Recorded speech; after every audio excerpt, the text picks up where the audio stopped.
But এইখানে হলো কোনো ধরনের জঙ্গিবাদের কোনো উত্থান হচ্ছে না। আপনারা আমার থেকে আরও ভালো জানেন।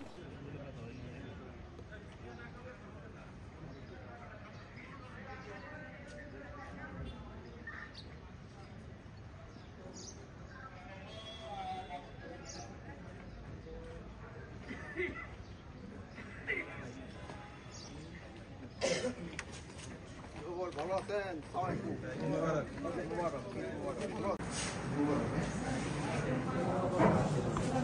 এই ভিতরে দিয়ে না, আরে থানা নিয়ে তো থাকবে না।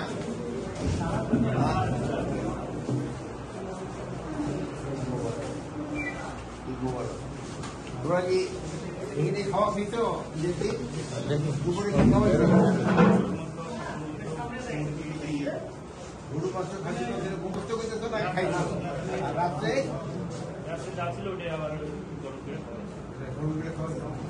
পেট নষ্ট হয়ে যাবে, রাত্রে খাওয়া ঠিক আছে তো? আচ্ছা, ইয়ে কত জমাও? টাকা জমাও কত? 1,000 জমাও। বিয়ে শাদী করছো?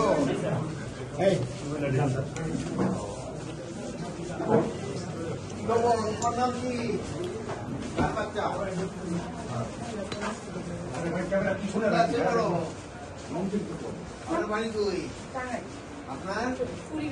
আমি প্রথমে আপনাদের ঈদের শুভেচ্ছা জানাচ্ছি।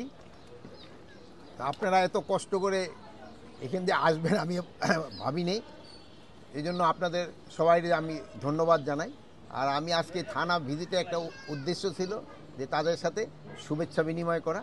আর আপনারা জানেন যে সবাই ছুটি হলেও আইন শৃঙ্খলা বাহিনীর কিন্তু ছুটি হয় না। এই জন্য তাদের সাথে দেখা করা এবং তাদের বিভিন্ন খোঁজ খবর নেওয়া এবং তাদের সমস্যাগুলি জানা। পরিদর্শনে কি কি পেলেন থানাগুলোতে? থানাগুলির অবস্থা আগের থেকে অনেক ভালো, কিন্তু এই যেহেতু এইগুলি ভাড়াটিয়া বিল্ডিং, এই জন্য কতগুলি সমস্যা রয়ে গেছে। এই জন্য এগুলিতে যত তাড়াতাড়ি আমরা আমাদের নিজস্ব জায়গায় যদি থানাগুলি করে ফেলতে পারি সবচেয়ে ভালো। আর দেখেন পরিদর্শন তো আপনারা নিজেই দেখলেন যে থানায় আসার রাস্তাই নেই, আসারই তো রাস্তা নেই। এই সমস্যাগুলি রয়ে গেছে। এটা যত তাড়াতাড়ি সম্ভব আমরা চেষ্টা করতেছি, যেহেতু আফতাবনগরের একটা জায়গা আছে, আমরা যদি ওখানে একটা তাড়াতাড়ি বিল্ডিং করে নিতে পারি তো থানাটা ওখানে শিফট করলে জনগণেরও সুবিধা হবে, বাহিনীগুলিরও সুবিধা হবে। এখানে মানে কোন পোস্ট কি বলে এটা সম্বন্ধে আমি কোনো কমেন্ট করতে চাচ্ছি না।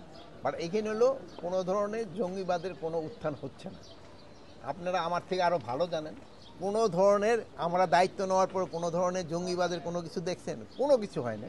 এবং আল্লাহ দিলে আপনারা যদি সবাই সহযোগিতা করেন, জনগণ সাথে নিয়ে আমরা যদি কোনো ধরনের কোনো সমস্যা হয় আমরা সবাই একসাথে মিলে সমাধান করব। উপদেষ্টা মহোদয়, আপনি যেটা বলেছেন, কিন্তু তারা যে ঘটনাগুলোর ব্যাখ্যা দিয়েছে, এই ঘটনাগুলো তো আমরা ঘটতে দেখেছি, বিশেষ করে তৌহিদি জনতার নামে।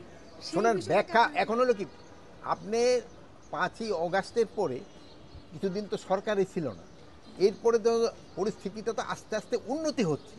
আপনি প্রথমে ওই পুরানো ঘটনাগুলি নিয়ে আসতে তো হবে না, এগুলি আস্তে আস্তে উন্নতি হচ্ছে, আরও উন্নতি হবে। এখন ধরেন যে আমরা বলবো যে আইন শৃঙ্খলা পরিস্থিতি মোটামুটি স্যাটিসফ্যাক্টরি, বাট এটার আরও উন্নতির অনেক অবকাশ রয়ে গেছে। এটা আস্তে আস্তে আরও ভালোর দিকে নিয়ে যেতে হবে।